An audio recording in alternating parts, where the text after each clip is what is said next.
Narayanganj city corporation কর্তৃক নির্মিত বন্দর থানাধীন এই 23 নং ওয়ার্ডে পাক পাঞ্জাতন সিটি জামে মসজিদে পবিত্র জুমার নামাজ আদায় করার জন্যে দূর দূরান্ত থেকে আগত সম্মানিত মুসল্লিয়ান ইকরাম, যুবক ভাইয়েরা, মুরব্বী বাবারা, পর্দার আড়ালে আমার মা ও বোনেরা, কচি কাঁচা শিশুরা, সকলের প্রতি সশ্রদ্ধ সালাম রেখে আমি আজকের আলোচনা শুরু করছি। আসসালামু আলাইকুম ওয়া রাহমাতুল্লাহি ওয়া বারাকাতুহু। আল্লাহ পাক রব্বে কারীমের দরবারে অসংখ্য অগণিত শুকরিয়া জ্ঞাপন করছি। মহান বাড়ি তাআলা আমাদেরকে আজ পবিত্র জুমার দিন জুমার নামাজ আদায় করার জন্য আল্লাহর ঘর মসজিদে আমাদেরকে আসার তৌফিক দান করেছেন। শুকরিয়া দান সকলে পড়ি আলহামদুলিল্লাহ। আরও শুকরিয়া জ্ঞাপন করছি মহান রব্বে কারীমের দরবারে, যিনি আমাদেরকে মসজিদে আসার পরে কিছুক্ষণ আল্লাহ পাকের জিকির করার মাধ্যমে আমাদের হৃদয়ের ময়লাগুলোকে দূর করার একটা সুব্যবস্থা করে দিয়ে ওই হৃদয়ের মধ্যে আমার নবী পাক রাসূল মকবুল নূরুন আলা নূর সাইয়্যিদি ইয়াউমুন নুশুর রাহমাতাল লিল আলামিন শফিউল মুযনিবিন আকা আনিসিল গারিবিনা রাহাতুল আশিকিন আমার নবী মুকাররম সাল্লাল্লাহু আলাইহি ওয়াসাল্লামের শানে দুরূদ শরীফ পড়ার মাধ্যমে ওই হৃদয়ের মধ্যে গজে থাকা ঈমানের গাছকে আল্লাহ পাক রব্বুল আলামিন সজীব উজ্জীবিত নতুন প্রাণ সৃষ্টির মাধ্যমে ওই ঈমানের গাছকে আমার নবী পাকের দুরূদ শরীফের মাধ্যমে আল্লাহ পাক তাজা করার সুব্যবস্থা করে দিয়েছেন। সেই মহান রব্বে কারীমের দরবারে আরেকবার কালিমাতুশ শুকর আদায় করে জোরে সোরে পড়ি আলহামদুলিল্লাহ। সম্মানিত উপস্থিতি, এক এক করে মাহে রমজানের দিনগুলো আমাদের কাছ থেকে বিদায় নিয়ে চলে গেল। আজ পবিত্র শাওয়াল মাসের দ্বিতীয় দিন। পবিত্র শাওয়াল মাস রাসূল মকবুল সাল্লাল্লাহু আলাইহি ওয়াসাল্লাম ইরশাদ করেন, এটাও উম্মতে মুসলিমার জন্য একটি বিশেষ রহমতের মাস। বলেন সুবহানাল্লাহ।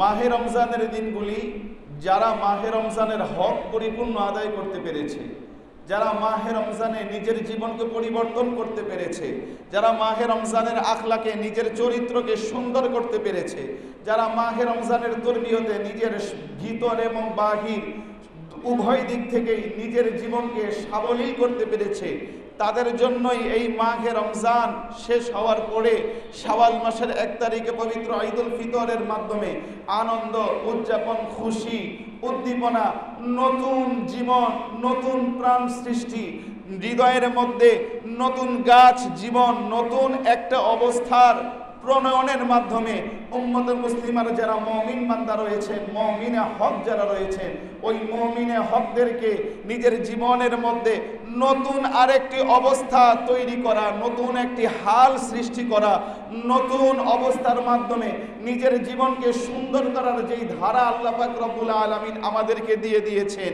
এটা একমাত্র মুমিনে হক যারা, তারা ছাড়া এটার মর্ম বোঝার কোনো সুযোগ। মুমিনে হক কারা?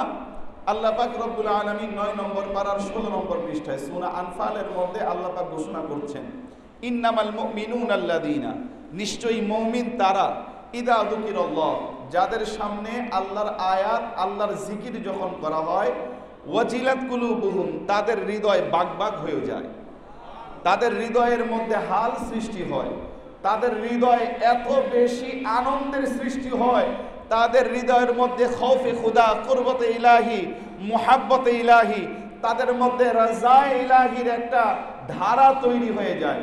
ইদা তুলিয়াত আলাইহিম, এবং যখন তাদের সামনে আয়াতে কারিমা তিলাওয়াত করা হয়, আয়াতুহু যাদাতুহুম ঈমানা, তাদের শরীরের মধ্যে, তাদের কলবের মধ্যে হাল সৃষ্টি হয়।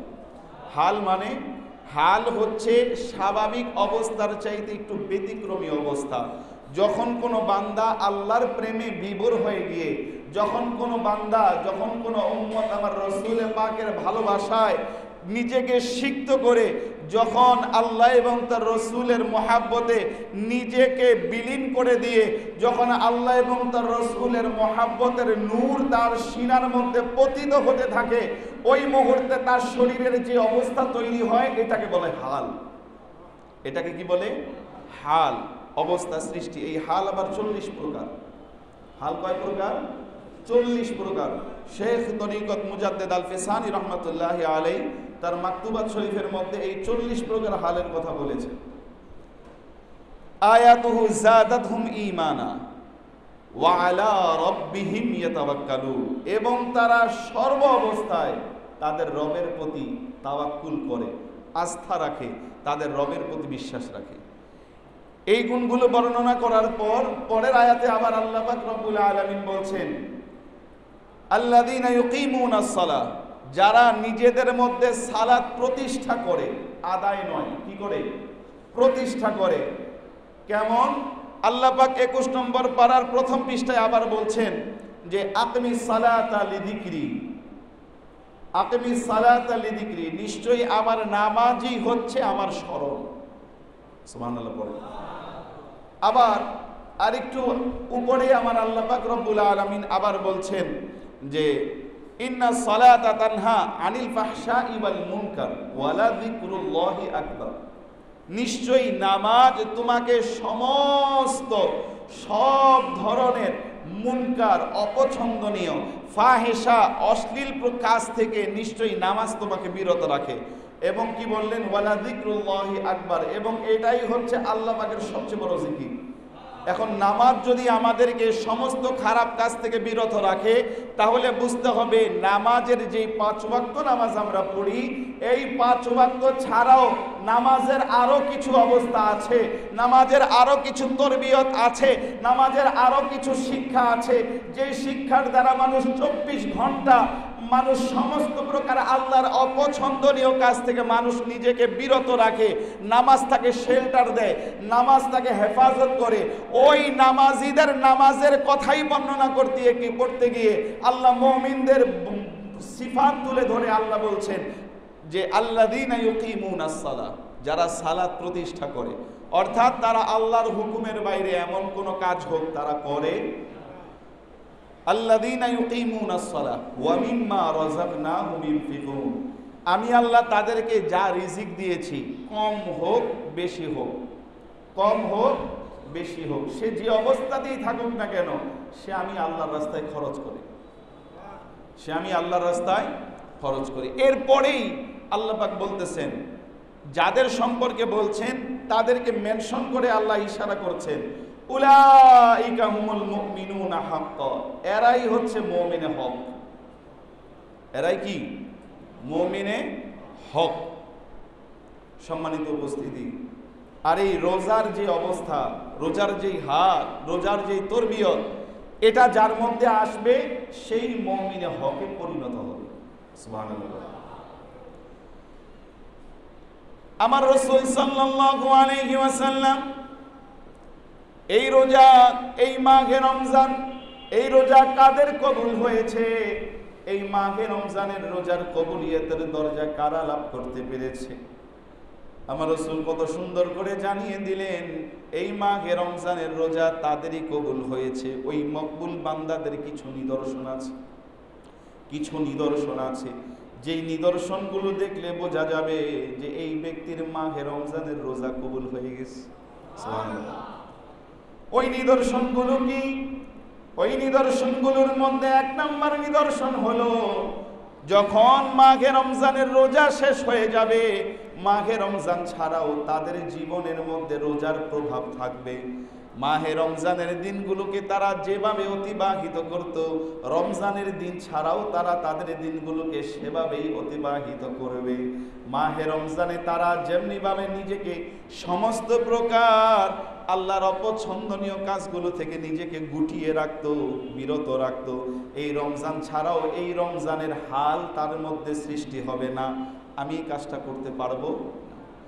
এই মাহে রমজানে যেমনিভাবে ভোর রাত্রিতে সাহারির সময় উঠে তাহাজ্জুদ পড়েছে, আমার নবীর মহাব্বতে দুরূদ পড়েছে, রমজান ছাড়াও তার মধ্যে হাল সৃষ্টি হবে না। রমজান নাই তো কি হয়েছে, অভ্যাস হয়েছে তো হয়েছে, এখন থেকে আর ছাড়া যাবে না, এখন থেকে আর ছাড়বো না, পড়তেছি তো পড়তেছি, যাক শুরু যেহেতু হয়েছে এটা আর বন্ধ হবে না। এইভাবে যখন চলতে থাকবে, এইভাবে চলার মধ্যেই তার মধ্যে ইবাদতের যৌক সৃষ্টি হবে, স্বাদ পাওয়া শুরু করবে। মাহে রমজান ছাড়া মসজিদে আসতো না, রমজান ছাড়া দুরূদ শরীফ পড়তো না। কিন্তু মাহে রমজানে 5 ওয়াক্ত নামাজ পড়ার পরেও তো চিন্তা করেছে কমপক্ষে 20 বার তো দুরূদ পড়েছি, 20 বার তো কমপক্ষে পড়েছি। প্রতি ওয়াক্ত নামাজের পর 5 বার পড়লেও তো 20 বার হয়। রমজান ছাড়া চিন্তা করবে না, রমজানে যেহেতু শুরু করেছি এটা আর বন্ধ করা যাবে না। রমজানের মধ্যে ইবাদতের একটা স্বাদ আসতো, সেজদা দিয়েছি, রমজানের মধ্যে সেজদার একটা স্বাদ আমি যেরকম ভাবে উপভোগ করতাম, রমজান ছাড়াও এই স্বাদটা আমার মধ্যে আসে। রমজান ছাড়াও আমি স্বাদটা পাচ্ছি, মনে হচ্ছে রোজার একটা প্রভাব, রোজার আমেজ এখনো আমার মধ্যে আসে। আমার রাসূল বলেন, এই ব্যক্তিটাকে তোমরা দেখে নিও, এই ব্যক্তির রোজা আল্লাহর দরবারে কবুল হয়ে গিয়েছে। বলেন সুবহানাল্লাহ। এই মাহে রমজানের রোজা রাখার পর আমার রাসূল মাকবুল সাল্লাল্লাহু আলাইহি ওয়াসাল্লাম ইরশাদ করলেন, যেই ব্যক্তি মাহে রমজানের 30টা দিন রোজা রাখার পরে শাওয়াল মাসের 6টা রোজা পালন করলো, এই শাওয়াল মাসের 6 রোজা পালন করার মাধ্যমে আল্লাহ পাক রব্বুল আলামিন পূর্ণ 1 বছর রোজা রাখার সওয়াব তার আমলনামায় দান করে দিবেন। বলেন সুবহানাল্লাহ। এই মাহে রমজান চলে যায়, মাহে রমজান যাওয়ার পরে ঈদ রাত্রিতে অথবা ঈদের দিন রাত্রিতে, অনেকে এখন ঈদের দিন রাত্রিতে করে না, মানে চাঁদ রাত আমরাকে যেটা বলি, অনেকে চাঁদ রাতে করে না।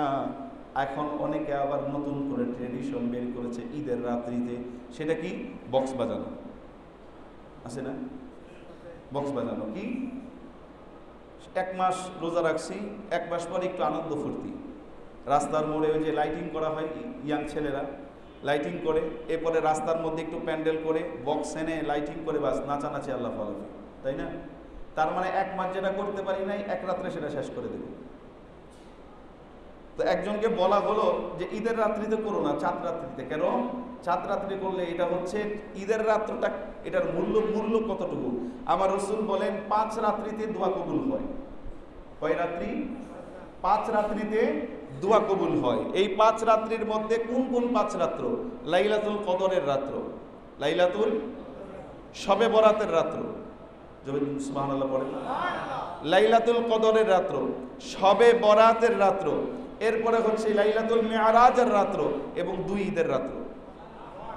তাহলে 2 ঈদের রাত্র আরেক জায়গার মধ্যে এসেছে, সাইয়েদুনা মাওলা আলী কাররামাল্লাহু ওয়াজহাহু, তাবরানী শরীফের মধ্যে এসেছে, মাওলা আলী কাররামাল্লাহু ওয়াজহাহু বলেন যে 2 ঈদের রাত্র লাইলাতুল কদরের রাত্রের চাইতে উত্তম। সুবহানাল্লাহ। তাহলে 2 ঈদের রাত্রটা কত মূল্যবান। তো এটা বোঝানোর পরে তারা বলতেছে, আমরা তো ঈদের রাত্রে করি না, আমরা তো ঈদের দিন রাত্রে করি। মানে ঈদের রাত্রে তো আমরা করি না, আমরা ঈদের দিন, ঈদ সারাদিন ঈদ করি, ঈদের পরের দিন রাত্রিবেলা করি। তার মানে ওই দিন না করলে পরের দিন করা জায়েজ হয়ে যায়। বিষয়টা কি এমন? ঘটনা হয়ে গেল এরকম যে 2 বন্ধু বের হয়েছে আনন্দ করতে, 2 বন্ধু বের হয়েছে আনন্দ করতে। কি করবে? তারা লাল পানি খাবে, মানে ড্রিঙ্কস করবে। তো ড্রিঙ্কস করতে গিয়ে 2 বন্ধু যখন বের হয়েছে, তো এক বন্ধু বলতেছে যে এখন খাবো না, ইফতারির পরে। একজন বলতেছে কি এখন খাবো না, আমি তো রোজা রাখছি, এখন খাবো না, ইফতারির পরে। আরেকজন বলতেছে না, আমি রোজা রাখি না, আমি এখনই খাই ফেলবো। তো খাইতে গিয়ে মোষগুলো হচ্ছে এরকম ঠোঁটের নিচে, মোষগুলি কোথায়? একবারে ঠোঁটের এই জায়গার মধ্যে। খেতে গিয়ে যখন মোষ ভিজে যাচ্ছে, যে রোজা রাখছে সে বলতেছে এই তোর তো খাওয়া হয় না, হারাম হারাম, মোষ ভিজে যাচ্ছে, মোষ উঠাই এরপরে খা। ঘটনা কিন্তু 3টাই জায়গায়, শিক্ষা 3টা। খাচ্ছে পানি হারাম, আবার এই জায়গার মধ্যে এই মোষ ভিজায় খাওয়া হারাম। ও মোষ ভিজায় খাইলে কি আর মোষ না ভিজায় খাইলে কি? এখন আপনি ঈদের রাত্রিতে করেন আর ঈদের আগের দিন রাত্রিতে করেন, যেটা করতেছেন এটা ভালো কাজ না? খুব সওয়াবের কাজ, অনেক সওয়াব হবে না? 1 মাস তো রোজা রাখছি, শয়তান তো 1 মাস বন্ধ ছিল, 1 মাস পরে শয়তান ছাড়া পাইছে, এই জন্য শয়তানকে নিয়ে একটু আনন্দ ফুর্তি। বিষয়টা কি এমন না? তার কারণ, এগুলো হওয়ার কারণ হচ্ছে আমাদের মধ্যে রমজানের ন্যূনতম তরবিয়ত আসে নাই। রোজা রেখেছি কিন্তু রমজানের ন্যূনতম তরবিয়ত আমাদের মধ্যে আসে নাই। আমরা আনন্দের নামে অশ্লীলতা যুবকদের মাঝে ছড়িয়ে দিচ্ছি। এটার কোনো সুযোগ আমাদেরকে ইসলাম দেয় নাই, আল্লাহ রাসূল আমাদেরকে এই সুযোগ দেন নাই। আল্লাহ রাসূল আমাদেরকে ওই ব্যবস্থা দিয়ে যান নাই, আনন্দ করার কথা বলেছে। আনন্দ করুক, আমরা নাত রাসূল পড়তে পারি, বলেন না সুবহানাল্লাহ। আমরা আনন্দ করতে পারি, কেন না আনন্দ করব না? আনন্দ তো শুধু বক্স বাজিয়ে ঢোল বাজিয়ে ওই লাইটিং এর মধ্যে নাচানাচি করে আনন্দ না, মানব সেবার মধ্যেও আনন্দ রয়েছে, বলেন না সুবহানাল্লাহ। কেমন আনন্দ? হযরত সাইয়্যিদুনা বাবা নিজামউদ্দিন আউলিয়া রাহমাতুল্লাহি আলাইহি, দেখেন আনন্দ কাকে বলে। বাবা নিজামউদ্দিন আউলিয়া রাহমাতুল্লাহি আলাইহি তিনি বিকালবেলা বসে আছেন, বিকালে বসে আছেন, দেখলেন একজন মহিলা মানে একটা কুয়ার পানিটা একটু লবণাক্ত। কুয়ার পানিটা কি লবণাক্ত পানি। তো ওই মহিলা এই কুয়ার পানি নিয়ে যাচ্ছে। উনি জিজ্ঞাসা করলেন, তুমি কুয়ার পানি কই নিয়ে যাও? সে বলতেছে যে হুজুর, আমি এই পানি দিয়ে রুটি বানাই এবং আমরা আমাদের পরিবারের সবাই আমরা এই পানির দিয়ে খামির দিয়ে বানানো রুটি আমরা খাই। তিনি বলতেছেন, আসলে এইটা রুটি তো কটা হয়, তুমি এটা রুটি না বানিয়ে ওই পাশে আরেকটা ঝিল আছে ছোট পুকুরের মতো, তোমরা এটার পানি নিয়ে যাও, এটার পানি দিয়ে তুমি রুটি বানাও, তাহলে রুটিটা সুস্বাদু হবে, খেতে ভালো লাগবে। সে বলতেছে, মহিলা বলতেছে, না হুজুর, এটা দিয়ে রুটি বানানোর আরেকটা কারণ আছে।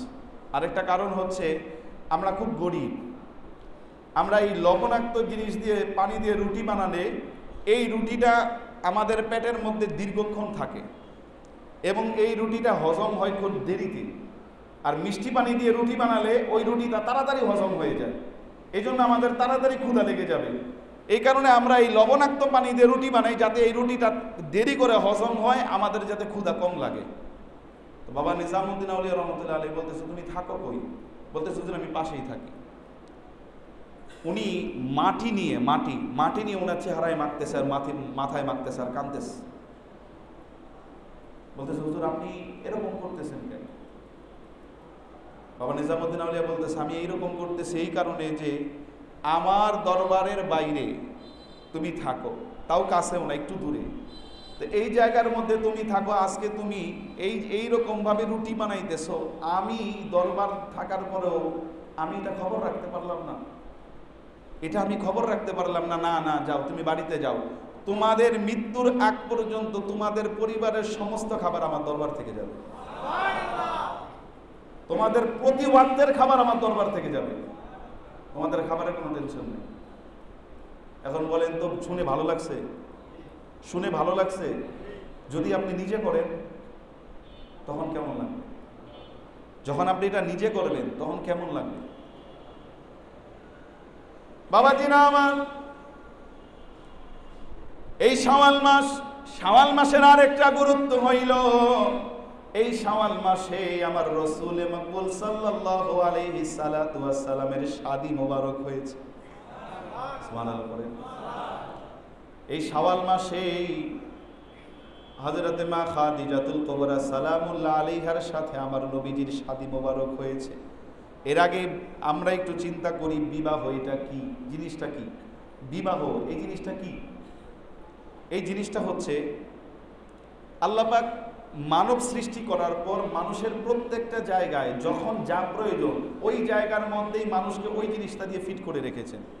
আপনি খাবার খাবেন, খাবার খেতে গিয়ে আপনি যদি কম খান আপনার শরীর দুর্বল হয়ে যাবে, আপনি যদি আবার বেশি খান আপনার শরীর প্রোটেস্ট করবে, আপনার বডি, আপনার পেট যখন প্রোটেস্ট করা শুরু করবে আপনার অ্যাসিডিটি কাজ করবে, আপনার পেটের মধ্যে আলসার হবে, আপনার পেটের মধ্যে পেট খারাপ হয়ে যাবে, আপনি ওয়াশরুমের মধ্যে বারবার দৌড়াদৌড়ি করতে হবে। যখন যে সময় যেটা প্রয়োজন ওই সময়ে ওই জিনিসটাই আল্লাহ পাক রব্বুল আলামিন মানব দেহের জন্য রেখে দিয়েছেন, এটা হচ্ছে পেটের খাবার। ঠিক আমাদের আল্লাহ সিনার খাবারও রেখেছেন। সিনার খাবার কি? আমাদের কলবের খাবার। আপনি যতই খাবার খান, যদি আপনার কলব মরা থাকে আপনি অসুস্থই থাকবেন, সুস্থ হতে পারবেন না। কেন? সহিহ বুখারীর মধ্যে হাদিস শরীফ এসেছে, ওয়া ইন্না ফিল জাসাদি লামুদগা, বা ইন্না ফিল জাসাদি লামুদগা, প্রত্যেকটা শরীরের মধ্যে এক টুকরা গোশত আছে। ইদা সলুহাত সলুহাল জাসাদু কুল্লু, যদি এই গোশতের টুকরাটা সুস্থ থাকে পুরো বডি সুস্থ থাকবে।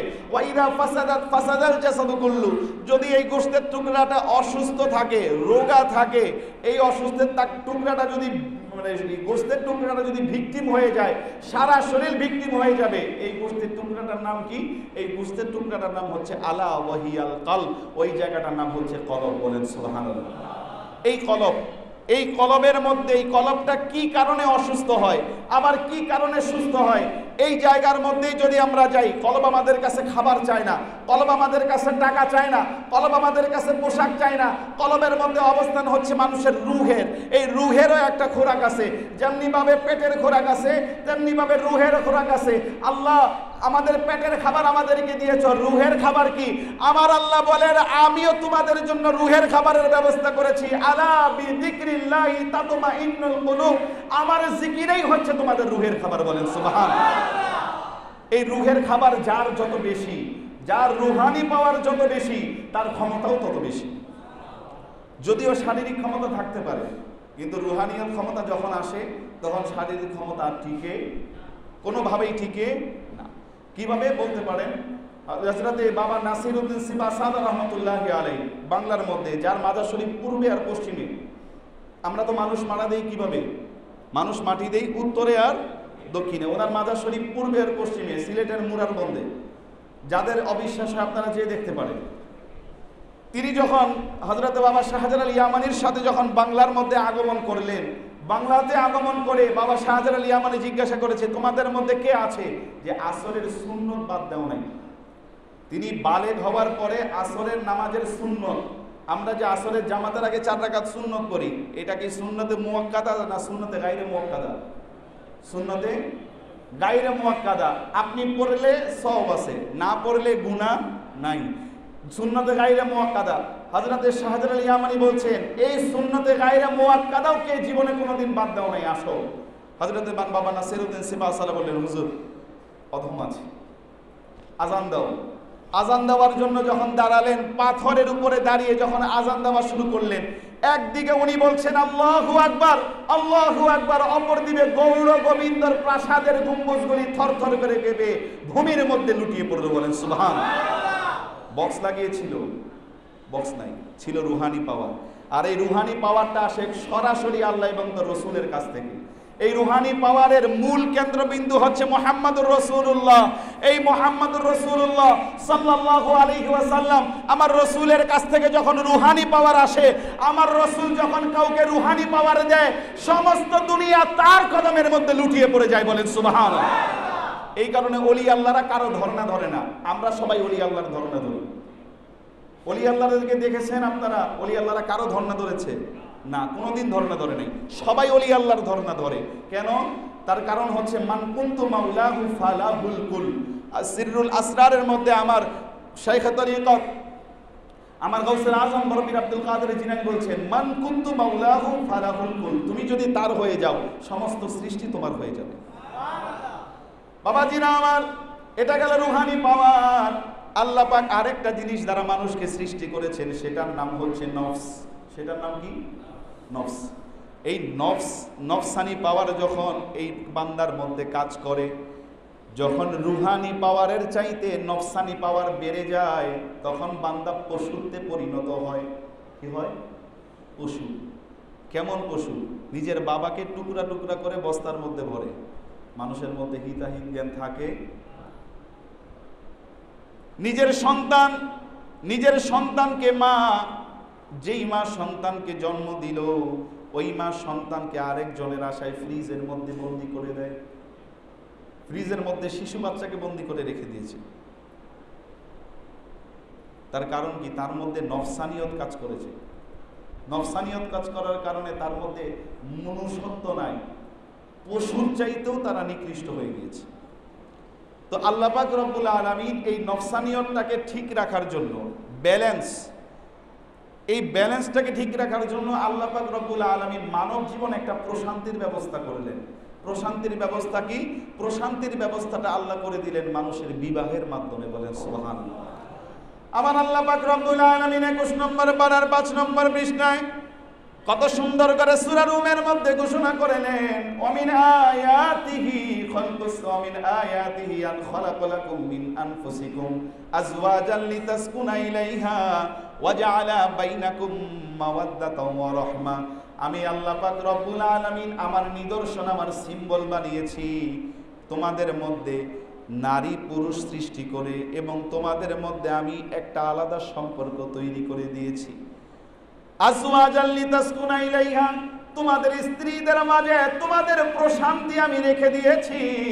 তোমাদের প্রশান্তিটা এইরকম ভাবে আমি রেখে দিয়েছি, তোমাদের মধ্যে উভয়ে প্রেম প্রীতি ভালোবাসা মোহাব্বত মাওয়াদ্দাত আমি আল্লাহ পয়দা করেছি।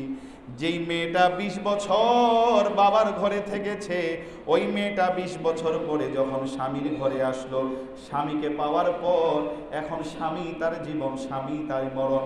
স্বামী যেইভাবে বলবে সেইভাবে, যেখানে দাঁড়াতে বলবে সেখানে, যেখানে বসতে বলবে সেখানে। স্বামীর কথার বাইরে ওই স্ত্রী আর কোথাও যায়। এমনই একটা মহাব্বত যাকে কোনোদিন কেউ দেখে নাই, তার জন্যও হৃদয় কাঁদে, তার জন্যও হৃদয়ের মধ্যে আকর্ষণ সৃষ্টি হয়। আবার এমন মহাব্বতের ধারা আমার আল্লাহ তৈরি করে দিয়েছেন। প্রথমত এই ধারাটা থাকে শারীরিক আকর্ষণের, এরপরে যখন মানসিক আকর্ষণ এমনভাবে তৈরি হয়ে যায়, 80 বছরের বুড়ি, 80 বছরের ওই বুড়িমাও ওই 80 বছরের বুড়ার জন্য বসে থাকে, কখন সে বাজার থেকে আসবে।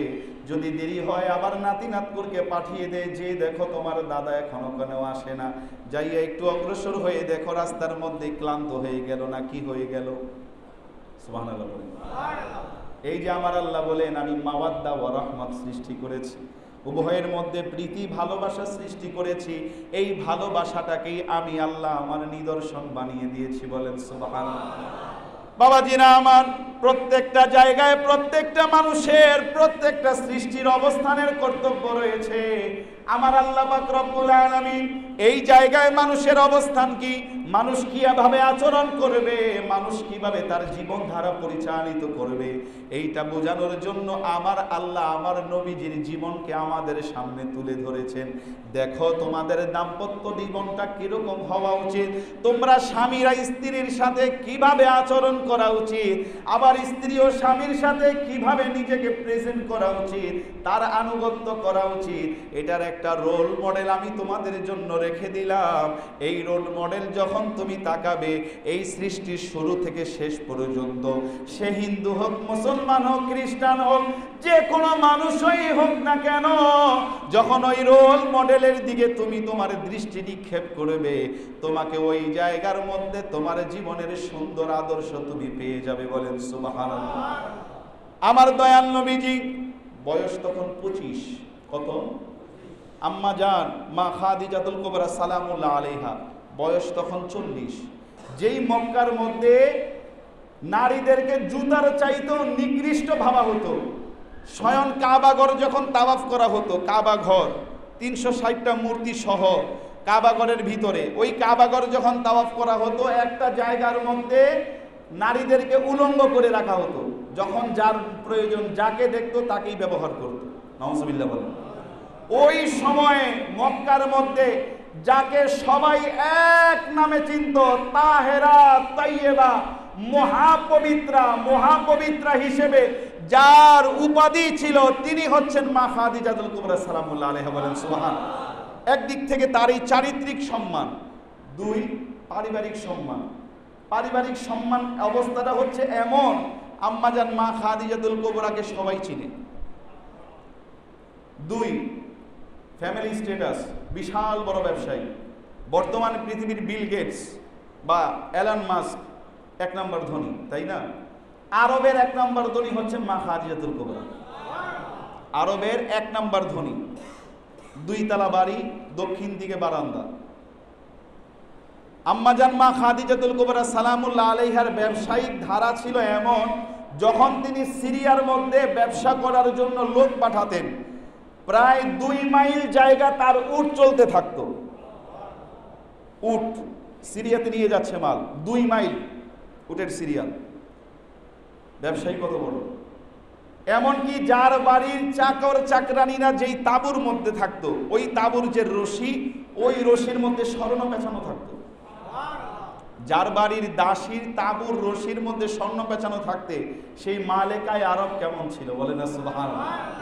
বাবাজিরা আমার, সে আম্মাজান মা খাদিজাতুল কুবরা সালামুল্লাহ আলাইহা, আম্মাজান একদিন স্বপ্নে দেখলেন তিনি ঘুমিয়ে আছেন।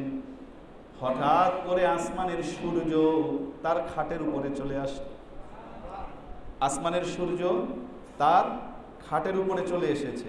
সকালবেলা উঠে তার চাচাতো ভাই, যিনি আমার নবীজির নবুয়ত প্রকাশের আগে দুনিয়া ছেড়ে চলে গেছে। নবী হওয়ার আগে না, কোন সময়? নবুয়ত প্রকাশের আগে, প্রচার হওয়ার আগে যিনি দুনিয়া ছেড়ে চলে গেছেন। এবং তিনি বলেও গিয়েছেন যে ইয়া রাসূলুল্লাহ, যখন আপনি নবুয়তের এলান করবেন, হায় আমি যদি তখন থাকতাম, আমি আপনার গোলাম হয়ে আপনার খাদেমের কাজ করতাম। বলেন সুবহানাল্লাহ। সেই ওয়ারাকা বিন নওফেল, যিনি আমার রাসূল সাল্লাল্লাহু আলাইহি সাল্লাতু ওয়াস সালাম, আমার নবী পাক যিনি তাওরাতের অনেক বড় আলেম ছিলেন, মা খাদিজাতুল কুবরা সালামুল্লাহ আলাইহা যখন তার কাছে গেলেন, তার কাছে যাওয়ার পর ওয়ারাকা বিন নওফেল তিনি বলে দিলেন যে খাদিজা, তুমি অত্যন্ত সৌভাগ্যবান। কেন? কারণ তুমি যে স্বপ্নে দেখেছো, এই স্বপ্নের ব্যাখ্যা হচ্ছে আখিরি নবী মুহাম্মদুর রাসূলুল্লাহ সাল্লাল্লাহু আলাইহি সাল্লাতু ওয়াস সালামের ঘরণী হওয়ার সৌভাগ্য আল্লাহ তোমাকে দান করেছে। সুবহানাল্লাহ। সেই মা খাদিজাতুল কুবরা সালামুল্লাহ আলাইহা তিনি মক্কাতে অবস্থান করতেছেন, আর সর্ব অবস্থার মধ্যে, সর্ব জায়গার মধ্যেই তিনি খোঁজ করতেছেন কোথায়। আর ওই জায়গার মধ্যেই, মক্কার মধ্যে আমার রসুলের শুভাগমন, ওই মক্কার মধ্যেই সর্ব জায়গায় আমার রসুলের জয়গান, আমার রসুলের আলোচনা, আমার রসুলের গুণকীর্তন। কি যেই জায়গার মধ্যে কেউ কাউকে বিশ্বাস করে না, বাবা ভাইকে বিশ্বাস করে না, ভাই বাবাকে বিশ্বাস করে না, সন্তান মার কাছে নিরাপদ নয়, মা সন্তানের কাছে নিরাপদ নয়, ওই জায়গার মধ্যে সবাই এক নামে আমার রসুলকে ডাকে আল আমিন, সবচাইতে বড় আমানতদার। বলেন সুবহানাল্লাহ।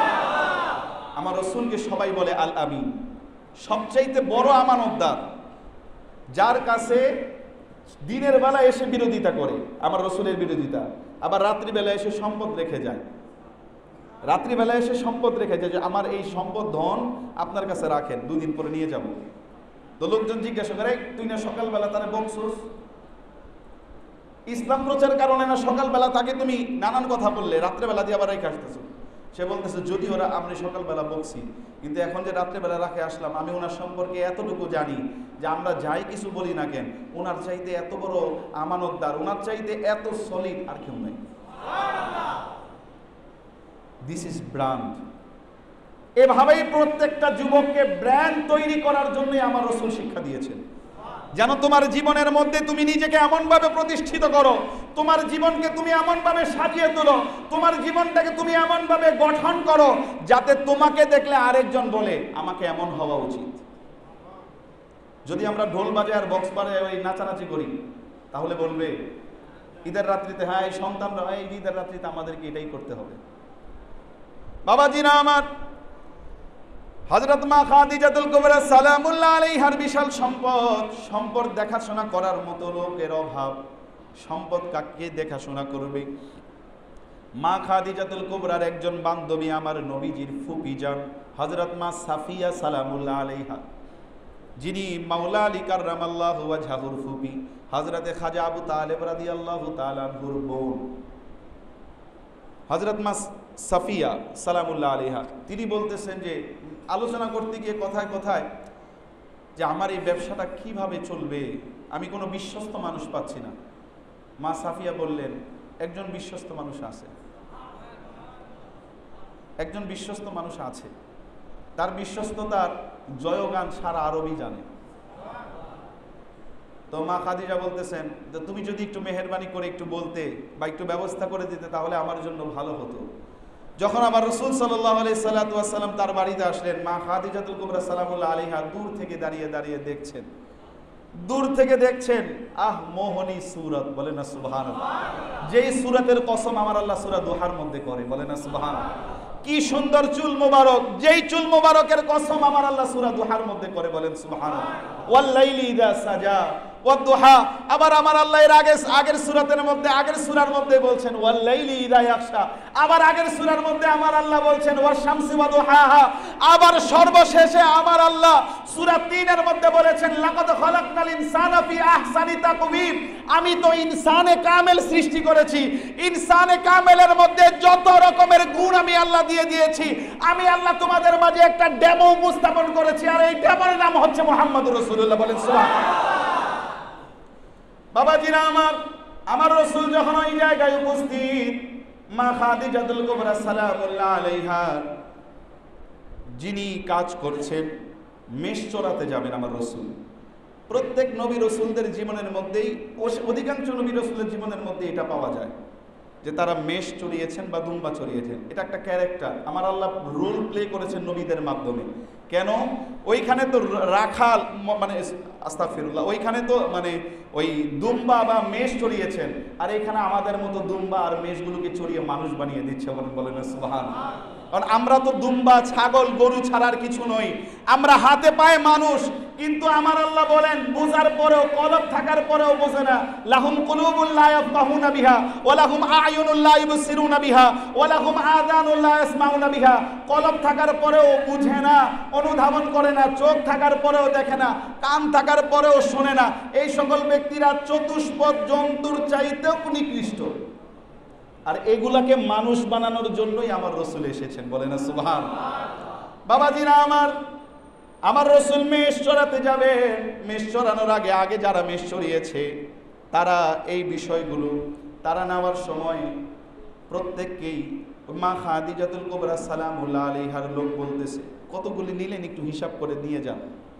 যখন আমার রসুলের বেলায় এই শব্দ ব্যবহার করেছে, আমার রসুল বলছেন, না, আপনি কতগুলো দিলেন আপনি একটু হিসাব করে দেন। আপনি কতগুলি দিলেন আপনি হিসাব করে দেন। সকালবেলা গেলেন, বিকালবেলা চলে আসলেন, আসার পরে দেখতেছে একটাও কমে নাই। আর প্রতিদিন ৫-৭টা করে আগে নাই ছিল। তার কারণ কি? এটা স্বাভাবিক। যখনই পাহাড়ের পাদদেশে বা পাহাড়ের উপরে নিয়ে যাওয়া হতো, পাহাড়ি নেকড়িগুলো এগুলো খেত। কিন্তু এখন আজকে কেউ খায় নাই, অবাক হয়ে গেছে।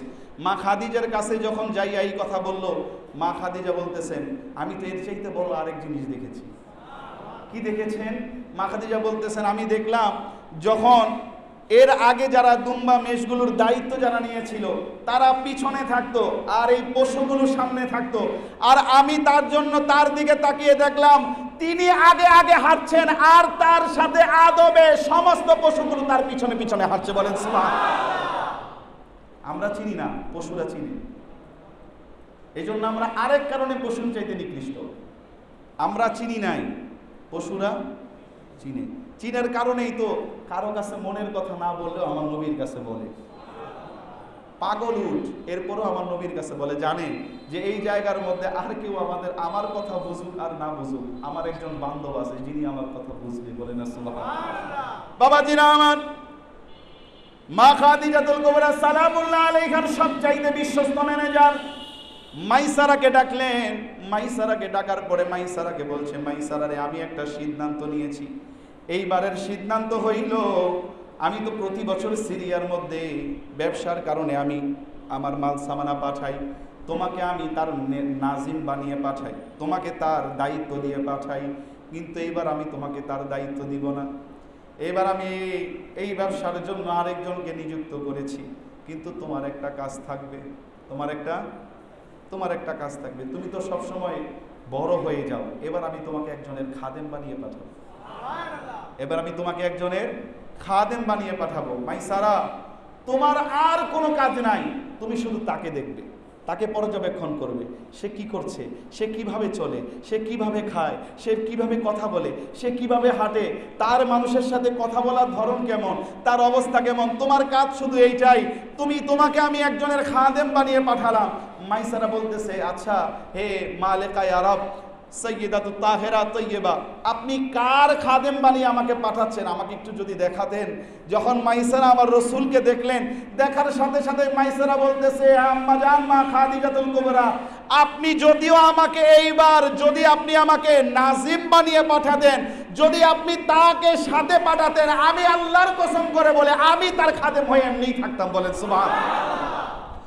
যখন মাইসারা চলতে লাগলো, 1 মাসের দূরত্ব, 1 মাসের পর চলতে চলতে দেখা যাচ্ছে মাইসারা একবার সামনে, একবার পিছনে, একবার ডানে, একবার বামে। আমার রসুল যখন যায় 1 মাসের পর অল্প দিনেই পারি হয়ে যায়।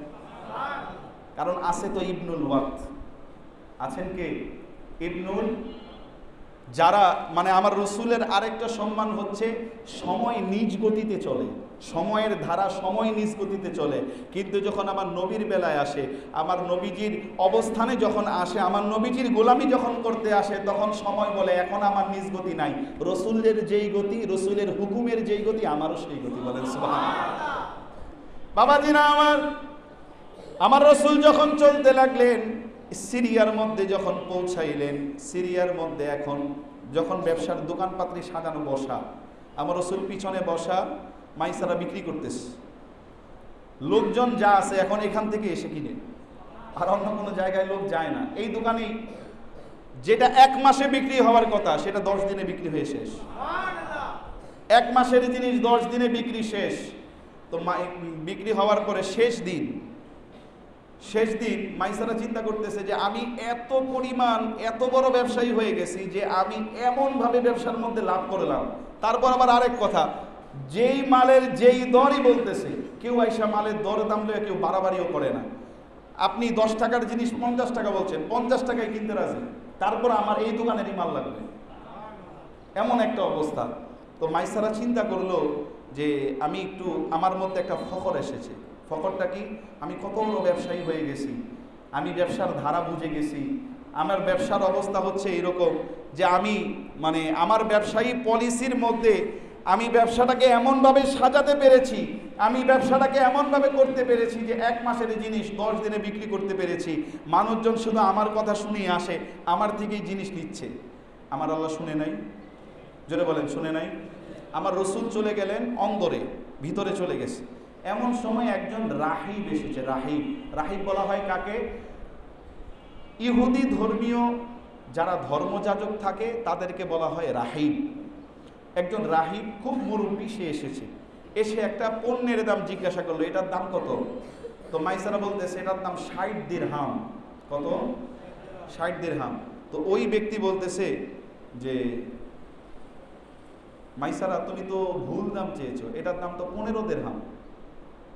মাইসারা এবার একটু অবাক হয়ে গেছে, আরে এত এই কয়দিন ব্যবসা করলাম, কেউ আমার সাথে দরদাম করে নাই, আজকে আপনি এসে আমার সাথে দরদাম করতেছেন, আপনার হইলে নেন, তা না হইলে যান, এটার দাম 60। তো এই রাহিব বলতেছে আচ্ছা তোমাদের মক্কার মধ্যে কাবাঘরের ভিতরে মূর্তি আছে না? মাইসারা বলতেছে হ্যাঁ আছে। আচ্ছা তোমাদের কাবাঘরের ভিতরে মূর্তির কসম করে বলো তো এটার দাম 60 দিরহাম। যখন এই কথা বলেছে, আমার রসুল হুজরা মুবারক থেকে বের হয়ে এসেছে, ভিতর থেকে বের হয়ে এসেছেন। আমার রসুলের চক্ষু মুবারক লাল হয়ে গেছে, চেহারা মুবারক লাল বর্ণ হয়ে গেছে। সে কেন মূর্তির কসমের কথা বলল? আমার রসুল সাথে সাথে যখন সামনে এসেছে, এসে বলতেছে যে এটা বিনামূল্যেই দিয়ে দেওয়া হবে, কিন্তু কোনো মূর্তির কসম করা হবে না।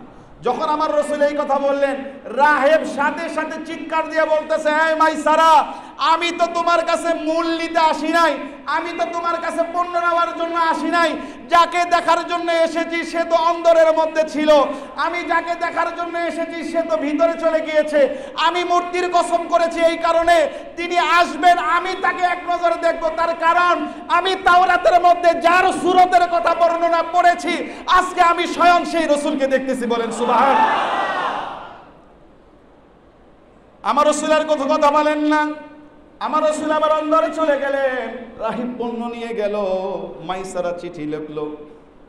মাইসারা চিঠি লিখতেছে আম্মা জানের কাছে যে এবার কিন্তু অনেক লাভ হয়েছে, আর সম্পূর্ণ ব্যবসার মূল জিনিসই হচ্ছে নুনি। আম্মা জান আবার চিঠি লিখলেন যে যাই হয়েছে ব্যবসা আর করার দরকার নাই, আমার আর ভালো লাগতেছে না, আপনি তাকে পাঠিয়ে দেন। যখন মাইসারা আমার রসুলকে একটা গোলাম দিয়ে পাঠিয়ে দিলেন, যখন পাঠিয়ে দেওয়া হলো, আমার রসুল 3 দিনের মধ্যে সিরিয়া থেকে চলে এসেছে। কয়দিন? 3 দিন। কিভাবে? শাওয়াহিদুন নবুওয়াতের মধ্যে আল্লামা আব্দুর রহমান জামি রহিমাহুল্লাহ তিনি একটা এই ঘটনাটা কোট করে বর্ণনা করতেছেন যে আমার রসুল যখন আসতেছে, উটের পিঠে আমার রসুল, সুরতটা দেখেন, আমার রসুল যখন আসতেছে, আল্লাহ জিব্রাইলকে বললেন জিব্রাইল তুমি আর রসুলের ডান পাশে থাকো, মিকাইলকে বললেন মিকাইল তুমি আর আমার রসুলের খেদমতে আমার রসুলের বাম পাশে থাকো, ইসরাফিলকে বললেন ইসরাফিল তুমি আমার রসুলের পিছনে খেদমতে পিছনে থাকো। আমার রসুলের বাহন চলতেছে, বাতাসকে হুকুম দেওয়া হলো বাতাস এমন ভাবে তুমি বইতে শুরু করো যেন আমার রসুল আরামের নিদ্রায় চলে যায়। যখন এমন একটা অবস্থা, সাথে সাথে বারে তাআলার থেকে হুকুম আসলো, হে জমিন আমার রসুল তোমার উপর দিয়ে চলছে, তুমি এমন ভাবে সংকুচিত হয়ে যাও, 1 মাসের পর 3 দিন হয়ে যাও। বলেন সুবহানাল্লাহ। একদিকে আমার রসুল আসলেন, আম্মাজান মা খাদিজাতুল কুবরা অপেক্ষা করতেছেন। অনেকেই অন্যরকম মনে করতে পারে, কিন্তু এখানে অন্যরকম মনে করার কিছু নাই। তার কারণ আমার রসুল তো নূর। বলেন সুবহানাল্লাহ। কেমন নূর? যেই নূরের দিকে এক নজর, আমার রসুলের সুরত সিরাতের অবস্থা ছিল এমন, হযরতে ইউসুফ আলাইহিস সালাতু ওয়াস সালামের সুরত বর্ণনা করতে গিয়ে ইউসুফ আলাইহিস সালামকে আল্লাহ পাক যে সৌন্দর্য দিয়েছেন, আল্লাহ পাকের এই সৌন্দর্যকে আল্লাহ 4 ভাগ করলেন। কয় ভাগ? অথবা কোন রাওয়ায়াতে এসেছে 3 ভাগ করলেন। 1 ভাগ সমস্ত পৃথিবীর মধ্যে ছিটিয়ে দিলেন, 2 ভাগ দ্বারা আল্লাহ ইউসুফ আলাইহিস সালামকে তৈরি করলেন। ইউসুফ আলাইহিস সালামের সৌন্দর্য এমন, যার সৌন্দর্য দেখে হাতের মধ্যে লেবু থাকার পরেও লেবু কাটতে গিয়ে হাত কেটে ফেলেছে, কোনো খেয়াল ছিল না। আর আম্মাজান মা আয়েশা বলেন, তোমরা তো ইউসুফের সুরতের কথা বলছো, আর আমার রসুলের সুরত তো তেমন, যদি আমার রসুলকে কেউ দেখতো তারা হাত কাটার বলে নিজের কলিজাও যদি কেটে ফেলতো, এরপরও তারা টের পেত না। বলেন সুবহানাল্লাহ। ইউসুফ আলাইহিস সালামের সৌন্দর্যের নাম ছিল হুসনে সাবাহাত। হুসনে সাবাহাত কেমন?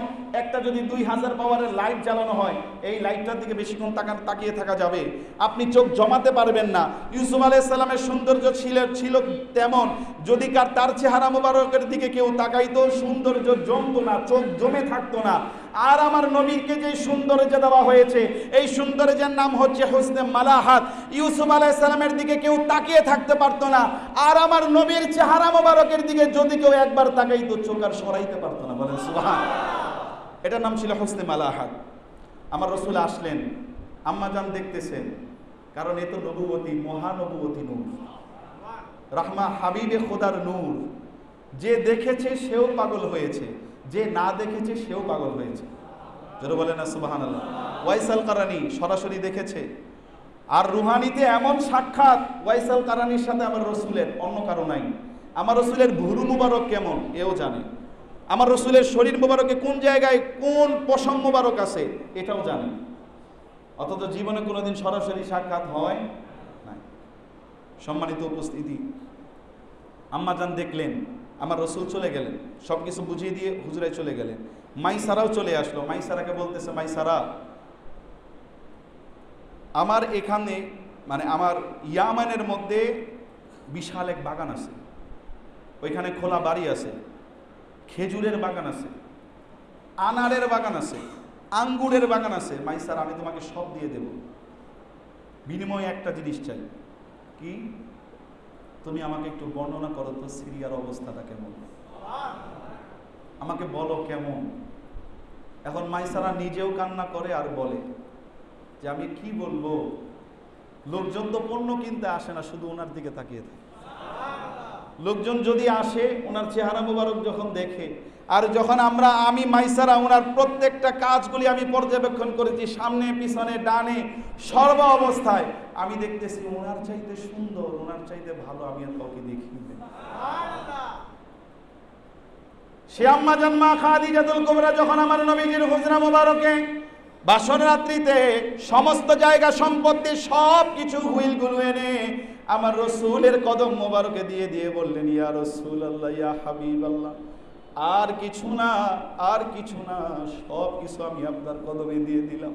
আম্মাজান আমার নবীজি বলতেছে, খাদিজা রাখো, তোমার জন্য কিছু রাখো। আম্মাজান বলছে, ইয়া রাসূলুল্লাহ, আমার আর কিছু পাওয়ার দরকার নাই, আমি আপনাকে পেয়েছি, সব কিছু পেয়ে ফেলেছি। সে আম্মাজান মা খাদিজাতুল কুবরা মালিকায়ে আরব, মালিকায়ে আরব, অথচ আমার নবীর হুজরা মোবারকে যাইয়া আমার নবীজির কদম মোবারকে নিজের জীবন সম্পূর্ণ উৎসর্গ করিলেন। আজও যদি হেরা পর্বতের গুহায় কেউ যায়, এখনো যাওয়ার জন্য 3 ঘন্টা, প্রায় 2.5 ঘন্টা সময় লাগে। আজ থেকে 1400 বছর আগে চিন্তা করেন অবস্থাটা কেমন ছিল। আমার রসুল হেরা পর্বতের গুহায় এমন সময় গিয়েছে প্রতিদিন 2-3 বার হেরা পর্বতের গুহায় উঠতেন, আমার রসুলকে দেখতে যাইতেন। আমার রসুল, আমার নবীজি যখন ওই জায়গার মধ্যে বসা, এমন সময় যাইতো, যাইয়া আমার নবীজির সামনে বসা থাকতেন। আমার নবীজি বলতেন, খাদিজা কখন এসেছো, আমাকে কেন ডাকলে না? আমার নবীজিকে আম্মাজান বলতেন, ইয়া রাসূলুল্লাহ, আসার পরে যদি আমি আপনাকে ডাক দিতাম, আপনার এই সুরত মোবারককে আমি এইভাবে দেখতে পারতাম। যখন নবুয়তের প্রকাশ হইল, জিবরাইল আমিন আমার রসুলের সাথে সরাসরি সাক্ষাৎ, আমার রসুল যখন সাক্ষাৎ দেওয়া শুরু করলেন, ওই অবস্থার মধ্যে জিবরাইল এসে বলতেছে, ইয়া রাসূলুল্লাহ, এই মাত্র যিনি আসবেন তাকে আল্লাহ সালাম জানিয়েছে, তাকে আমি জিবরাইলের পক্ষ থেকে সালাম দিবেন। হুজরার মধ্যেই মা খাদিজাতুল কুবরা প্রবেশ করলেন। আমার রসুল বলতেছে, খাদিজা সুসংবাদ, আল্লাহ তোমাকে সালাম দিয়েছে। কে দিয়েছে? জোরে বলেন কে? খুদ আল্লাহ। খাদিজা, জিবরাইলও তোমাকে সালাম দিয়েছে। আমরা হলে কি বলতাম? আমরা হলে এই জবাবটা কি বলতাম? দেখেন, আমার রসুল মানে আম্মাজান বলতেছে, ইয়া রাসূলুল্লাহ, জিবরাইলের সালাম আমি নিলাম, জিবরাইলের উপরে আল্লাহর শান্তি বর্ষিত হোক। আল্লাহর সালামের জবাব আমি কেমনে দিব? আল্লাহর সালামের জবাব তো আমি দিতে পারবো না, আপনি আমার পক্ষ হয়ে আল্লাহর সালামের জবাব দিয়ে দেন। সেই মা খাদিজাতুল কুবরা যখন ইন্তেকাল অবস্থায়, যখন পর্দা করবেন, আমার রসুলের কাছে 3টা জিনিস চাইলেন। 3টা জিনিস। কয়টা জিনিস? 3টা জিনিস। 1 নাম্বার, আমার রসুলের দরবারে মা খাদিজাতুল কুবরা সালামুল্লাহ আলাইহার আরজি, ইয়া রাসূলুল্লাহ, ইয়া হাবিবাল্লাহ, আপনি আমার সামনে বসেন, আমি আপনার কাছে সর্বপ্রথম একটা জিনিস চাই। 1 নাম্বার হইল, আমাকে যে কাফনে কাপড় দেওয়া হবে, আমার কাফনের কাপড়টা আপনি বলেন, আপনার শরীর মোবারকে যেই চাদর মোবারক রয়েছে, এই চাদর মোবারকটা দিয়ে আপনি আমার কাফনের কাপড় দিবেন। আমার রাসূল চোখের পানি মোবারক ছেড়ে দিয়ে বলে, খাদিজা, তুমি তো আমার কাছে চাদর চেয়েছো, তুমি যদি আমার শরীরের চামড়া মোবারকও চাইতা, আমি সেটাও তোমাকে খুলে দিয়ে দিতাম। 2 নম্বর, ইয়া রাসূলুল্লাহ, কবরের মধ্যে যখন আমাকে রাখা হবে, মুনকার নাকিরের সওয়াল করা হবে, আমি কি সওয়ালের জবাব দেব? আমার সমস্ত প্রেরণাই তো আপনি, আমার সবকিছুই আপনি। আপনি আমাকে ওয়াদা করেন, আমার কবরের সওয়ালের জবাবগুলো আপনি দিয়ে দিবেন। আমার রসুল বললেন, খাদিজা, যাও, ওয়াদা রইল, তোমার কবরের সওয়ালের জবাব আমি রসুল নিজে প্রদান করে দেব। 3 নাম্বার, ইয়া রাসূলুল্লাহ, কাল কিয়ামতের দিন যখন আল্লাহ আমি খাদিজাকে জিজ্ঞাসা করবে, ও খাদিজা, আমি তোমাকে আমার হাবিবের খাদেমা হিসেবে আমি নিযুক্ত করেছি, তোমাকে আমার হাবিবের খেদমতের জন্য আমি কবুল করেছি, তুমি কি আমার হাবিবের খেদমত করেছো নাকি খেদমতে কোনো গাফলতি হয়েছে? ইয়া রাসূলুল্লাহ, আমাকে আপনি ওয়াদা দেন, তখন আপনি আমাকে আপনার দাসী হিসেবে আল্লাহর দরবারে কবুল করিয়ে নেবেন। বলেন আমার নবীজি বলেন, খাদিজা, না না না, আমি আল্লাহর দরবারে অবশ্যই বলবো, তুমি আমার সবচেয়ে আপনজন ছিলে, তুমি আমার সবচেয়ে আপনজন ছিলে। বাবাজিরা আমার, এই কারণে আমি আপনাদেরকে বলবো, আমার রাসূলের জীবনী পড়বেন, সিরাতে ইবনে হিশাম পড়বেন, সিরাতে ইবনে হিশাম পড়বেন, সিরাতে ইবনে ইসহাক পড়বেন, মাদারিসুন নবুওয়াত পড়বেন, মাওয়াহিবুল লাদুনিয়া পড়বেন। আমার মা বোনদেরকে বলবো, মা খাদিজার জীবনী পড়বেন। জীবনের মধ্যে যদি দাম্পত্য জীবনের মধ্যে শান্তি যদি আনতে চান, আমার রসুলের হুকুম, আমার রসুলের আনুগত্য ছাড়া শান্তির দরজা কোনোদিন খোলা হবে না। কারণ শান্তির মূল কেন্দ্রবিন্দু সবুজ গম্বুজ মুবারক, ওইখান থেকে শান্তির বাতাস আসলে শান্তি পাবেন।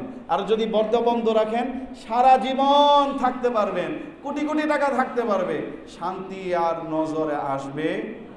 আল্লাহ পাক রব্বুল আলামিন আমাদের সবাইকে আমাদের দাম্পত্য জীবনের মধ্যে আল্লাহ পাক সুখময় শান্তিময় করে দিই। প্রত্যেকটা স্ত্রীকে স্বামীর আনুগত্য করার এবং স্বামীদেরকে স্ত্রীকে বুঝে স্ত্রীকে সুন্দর পরিবার পরিচালনা করার জ্ঞান আল্লাহ দান করুক। সকলে বলি আমিন।